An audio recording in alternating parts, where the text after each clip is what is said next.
Hello, Susan Yockey here, and welcome to the Rewrite Your History, How to Heal the Past, Create a Bold, Courageous Future. And I want to welcome you here today with my special guest, Cynthia Kersey, who's founder and CEO of the Unstoppable Foundation.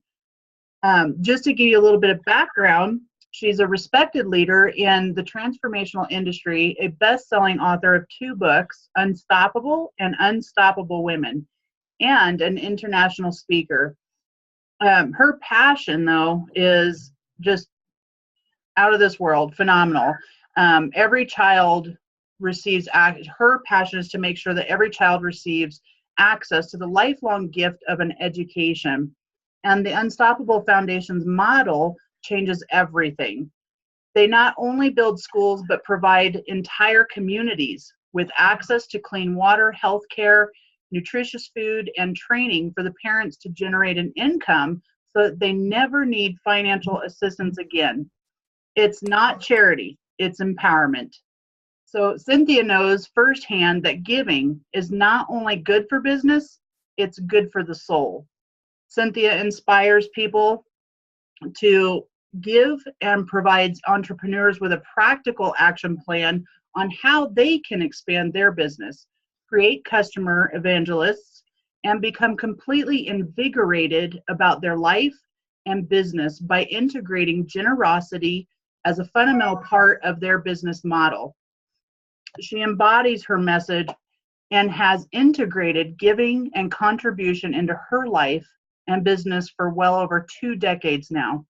The Unstoppable Foundation has provided a daily education to over 30,000 children and provides access to life-saving services such as clean water, healthcare, and nutritious food through organic gardens to over 55,000 men, women, and children in Kenya alone. So please help me welcome the unstoppable Cynthia Kersey. Hey, Susan. Good to see you. You too. Thank you so much for being here today and giving your time to all the viewers, and especially so close to the holidays. But I think that's what makes this interview very important, because you're all about the giving aspect of things. So, well, let's get this party started. My first question is, what was your past like before your success? What was your childhood like? And what were some of those hurdles that you started to notice in your adult life that you overcome to be so successful? Well, so I think I'd like to start more around the whole childhood. We don't have enough time to go through all of that, but I'd like to start with just a basic as moving into adulthood, getting married, building a career, really focusing on myself and my family, making money, getting a bigger house. And there's nothing wrong with that. But I didn't know at the time that there was a different way of living and building a business and building a life. Mm-hmm. And back in 1996, I decided I was really I started as an entry-level telemarketer at Sprint Communication, rose to the top of my field. I was national account manager. I sold the Kinko's account. It was a $30 million telecommunications contract with Sprint. I'm making great money. I'm at the top of my game, and I'm not happy. I'm not inspired. I'm not passionate. And I know a lot of people who experience that, where you think a certain thing's going to make you happy, and when you achieve it, it leaves you feeling, like, is that all there is? Yeah. So I had always been inspired by unstoppable stories. And, really read them, was inspired, followed their strategies, and that is really what I attributed a lot of my success to. Mm-hmm. And so I decided, I came up with this crazy idea that I was going to quit a 6-figure income, a job, a career at Sprint, cash in my entire life savings, downsize my life to write this first book called Unstoppable. Wow. And I remember telling my manager at Sprint that I'm going to quit. He's like, are you crazy? Why would you do that? And, I'd never written a book before. I'd never written anything really more than a college term paper. So I had no reason to think I could actually be successful at writing a book.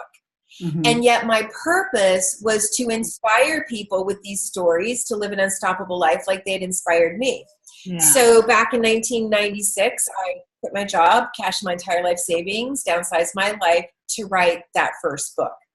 And, when you're an unpublished author, nobody takes you seriously. I'm rejected by agents. I'm rejected by publishers. I'm rejected by people I want to interview for the book.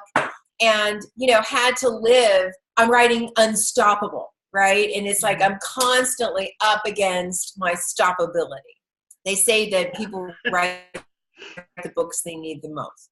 So, and just really had to check in, like, why am I doing this? Why is it so important? And stayed focused on my dream, of getting this done. And 2.5 years after the book came out, 2.5 years after I quit my job, the book came out. I'm living my purpose. I'm living the dream, so to speak. And my 20-year marriage ended. So that's pivotal moment number 2, right? Where you're moving down a direction. I'm living my purpose, and my marriage ended, and I was devastated. Wow. Oh my gosh. So how did you pull yourself I called my mentor. Yeah. So I called my mentor, Millard Fuller, who is the founder of Habitat for Humanity, and I told him what had happened, and he said, when you have a great pain in your life, you need a greater purpose. And I thought, that's interesting, because I quit a corporate job for this purpose. But when I really checked in, the purpose of inspiring people to live unstoppable lives wasn't bigger than my pain. Just wasn't. Yeah. And so he said, well, why don't you build a house for a family in need? And he had just gotten back from Nepal and told me about how incredible these people are, and yet it's one of the most impoverished nations of the world. So I thought, that's not a bad idea.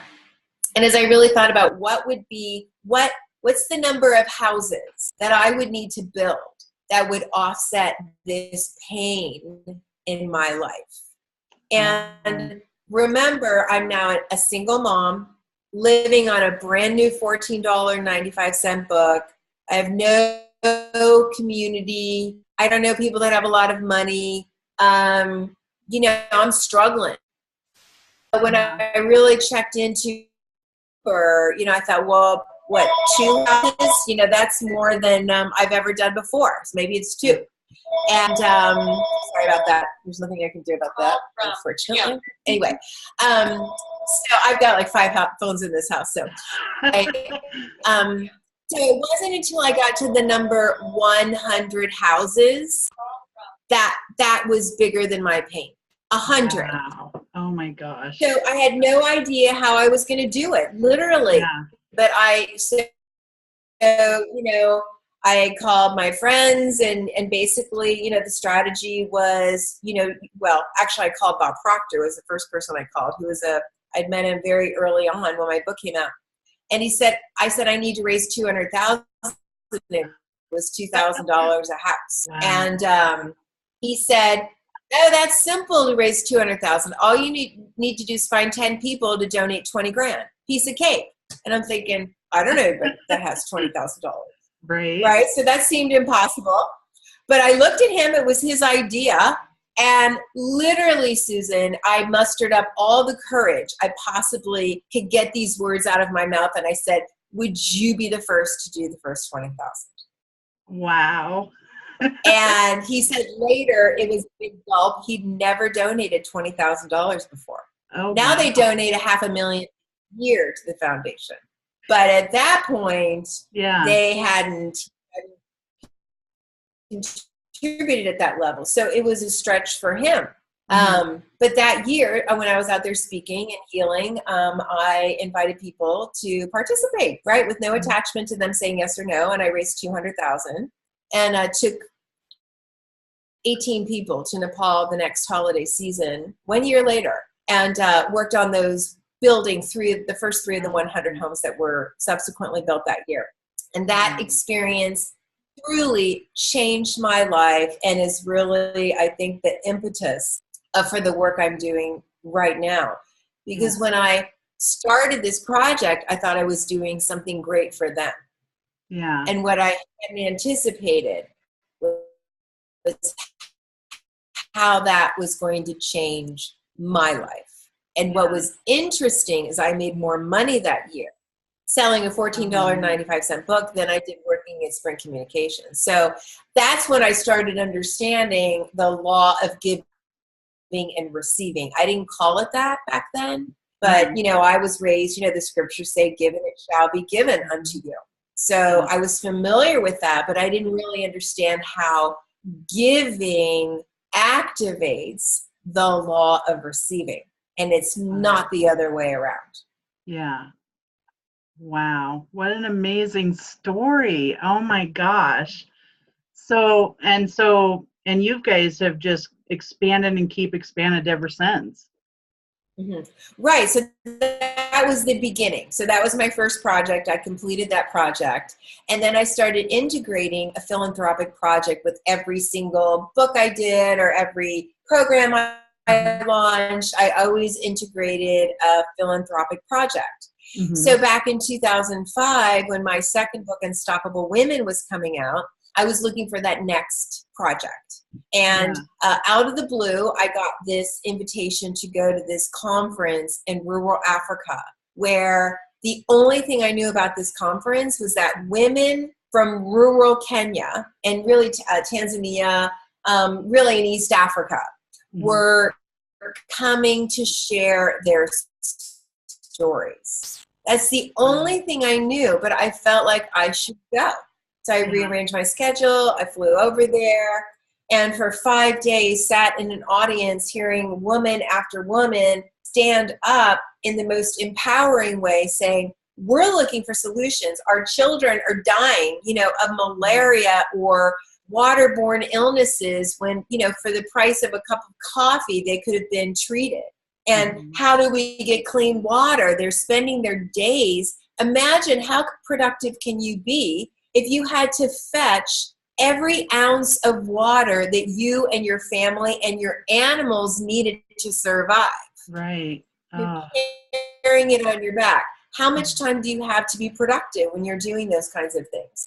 And, healthcare, they had no access to healthcare. I can't even imagine that when your child gets sick, there's no treatment. Yeah. Wow. So, and the number one thing they said is, how do we get our kids an education? Because without it, nothing would change. And as I was leaving, we hugged and we were dancing and crying, and they said, please don't forget us. And I had this feeling of, what could I possibly do? I mean, this problem in developing countries, and particularly in Africa, has been going on a lot longer than I've been on this planet. It's very complex. What could I do? What can I really do to move the needle? And I didn't think I could really do anything, but I promised I would do something.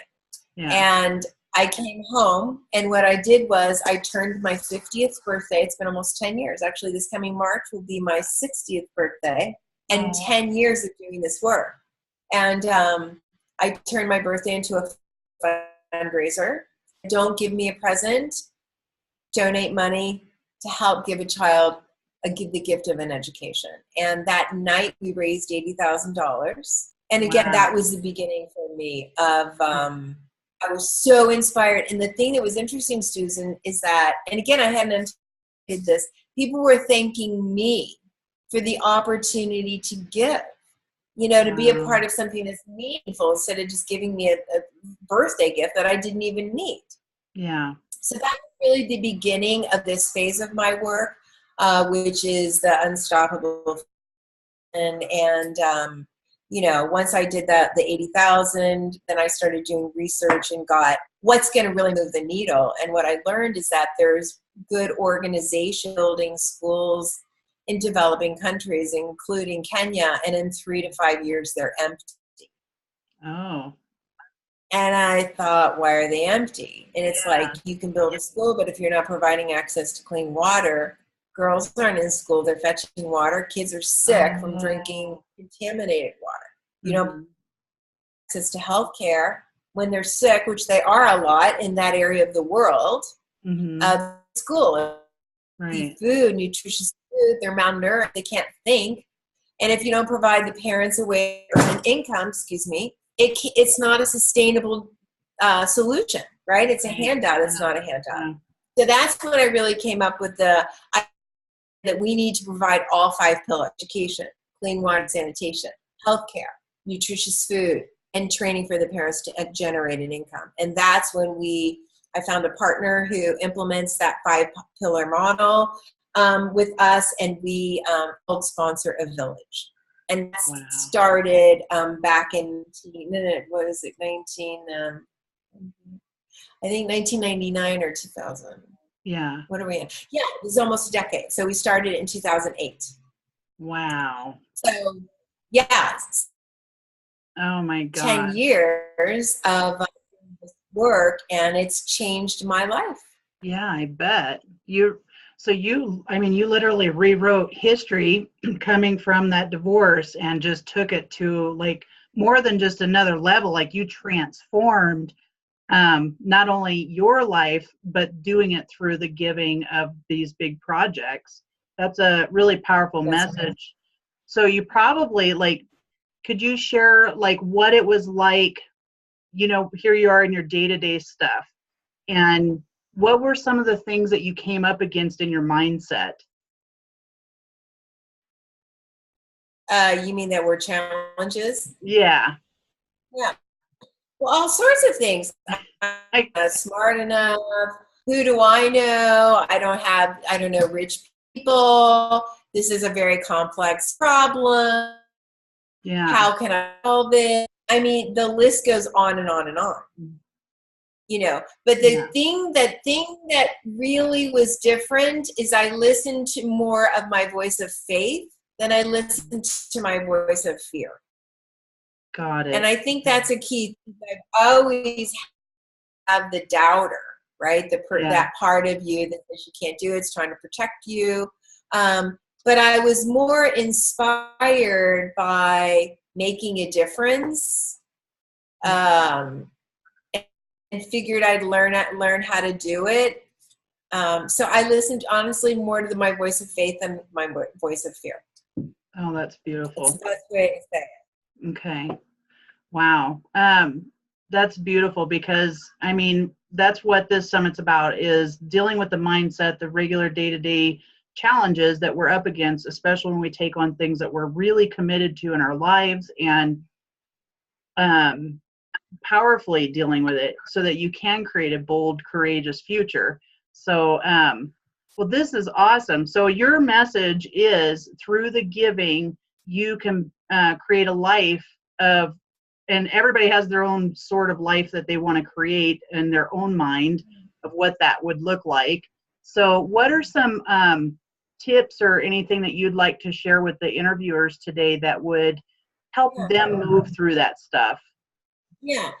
So absolutely, giving is potent force on the planet. So there's all of these studies. There was a Dr. Stephen Post wrote a book called Why Good Things Happen to Good People.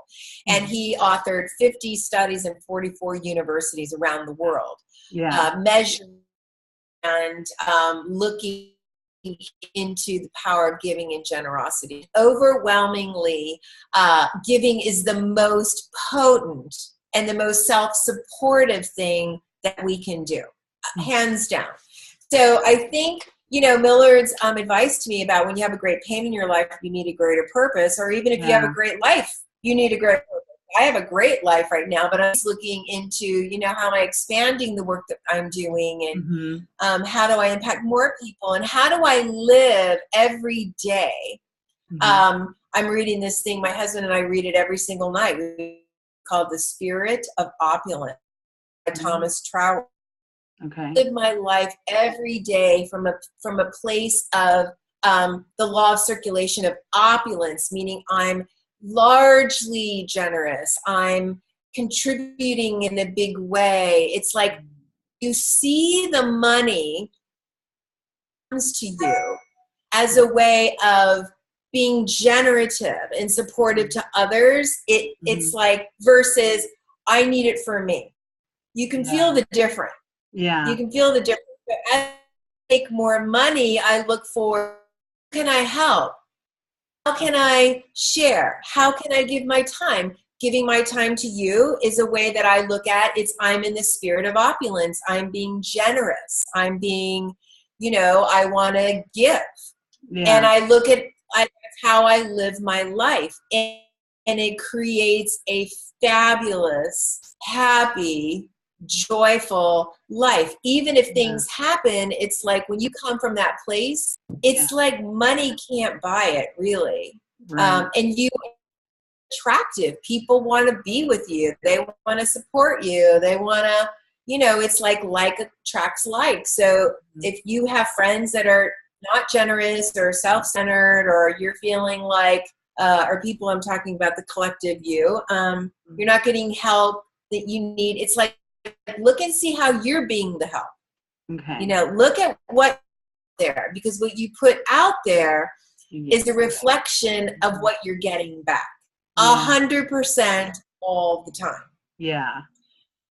Yeah, that's very so. For example, so like if I'm getting a lot of like attitude, or it's a hard day, and people are whatever, like where is that within me, and how can I shift that? Okay. So it's understanding, Susan, for me, that everything out is a reflection of the inside. Okay. Instead of the first step of changing the outside, I look to how do I change it from the inside? How do I shift my attitude? Okay. Yeah, that's awesome. Yeah. Yeah, I'm actually having a little bit of that myself. So, no, that's really great, because especially when we're coming into the holidays, families tend to have that stuff happen, or they're just that disconnect. So I think this is going to be good for them to some of these. Just look at like what's the energy? Yeah, what's the energy you're bringing? I mean, sometimes I'll be annoyed, or I'll have this energy, right? Mm-hmm. And you bring it. People can feel it. Yeah. And then I'm contributing. I'm like creating this energy field of frustration or annoyance. It's right, versus when I bring my highest, most loving, beautiful self, it's like it permeates and it informs and impacts my environment. So it's always us, not from a place of blame, but looking at, the word responsibility. We always have the way to respond. And I'm not saying it's always easy. And I'm not saying I'm always great. My husband last night annoyed me. And again, it's my stuff. I get it. It's triggered, like it wasn't him. It was. And sometimes I'm able to, move through it faster than others. Mm-hmm. It is what it is. Yeah. Okay. It's like, how long do I want to suffer? Do I want to hold on to this? Do I want to be right? Or do I want to move back into love? Yeah. Okay. I got that. Yeah. So how does your Unstoppable Women's programs fit into this whole picture? Because I've read both your books. I actually did your program in 2009, which was the catalyst, by the way, that propelled me into taking the next steps of my own suffering that I was living in, called victim. And I was so empowered and motivated by the program and your coaching. And the stories, those were just, when I heard the stories, those were my biggest things I know for me that helped me get through and the suffering in my head about, oh my gosh, I can't do this. But then I'd hear one of your stories that you shared, and I was so moved and just in awe by their amazingness. So how did that play in all of this that you've been doing?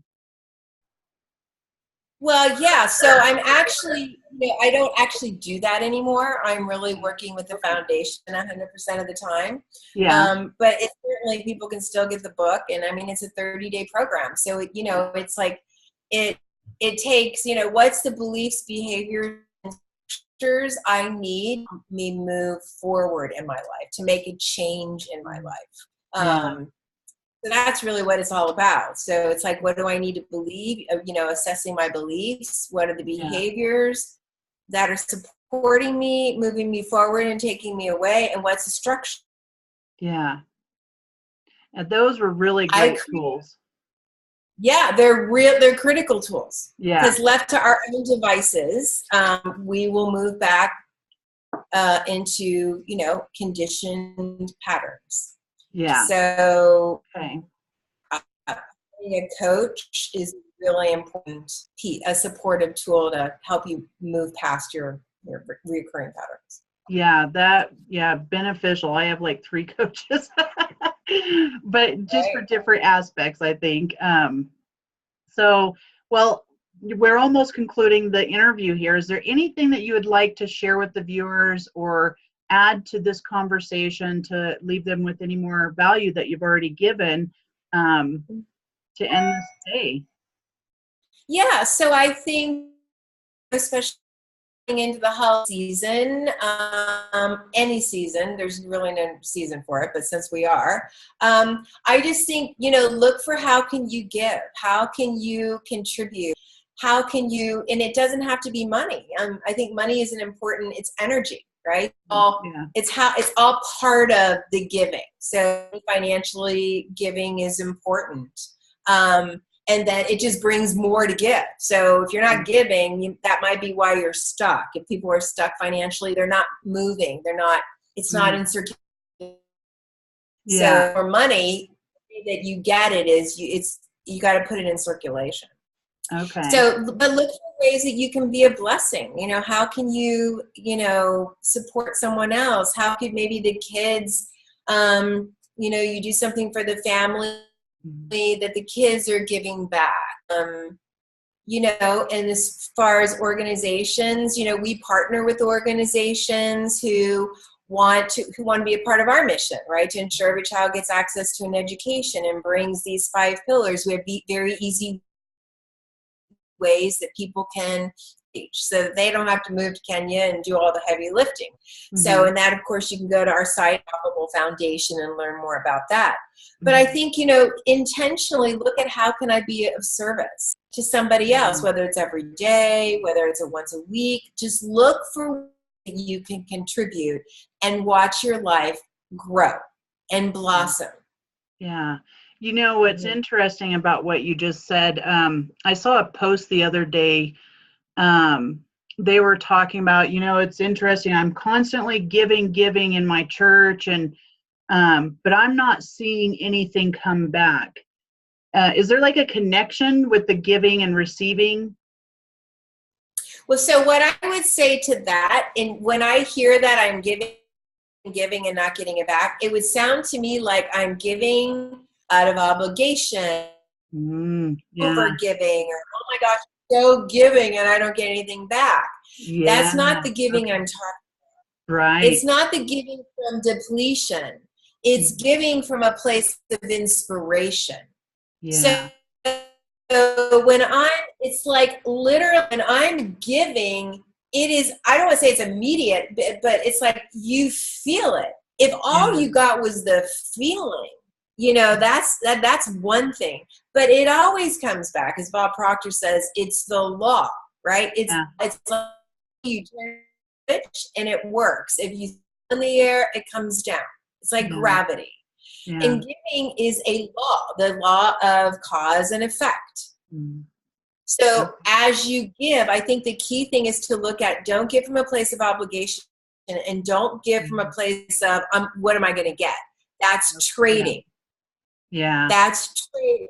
If I'm giving because I know I'm going to get something back, I just understand that's not giving, it's trading. Yeah. Yeah. But if I'm just giving out of no attachment,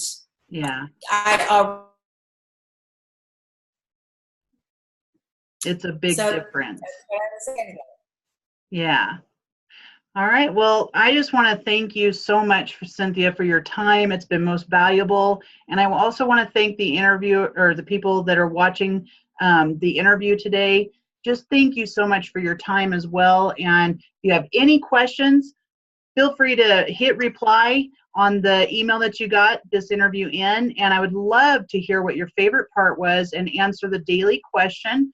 And feel free again to go and check out Cynthia's foundation. It's absolutely amazing, and it is the time, 'tis the season to be giving. So thank you for all of your attention today. Thank you, Susan. God bless you. Thank you.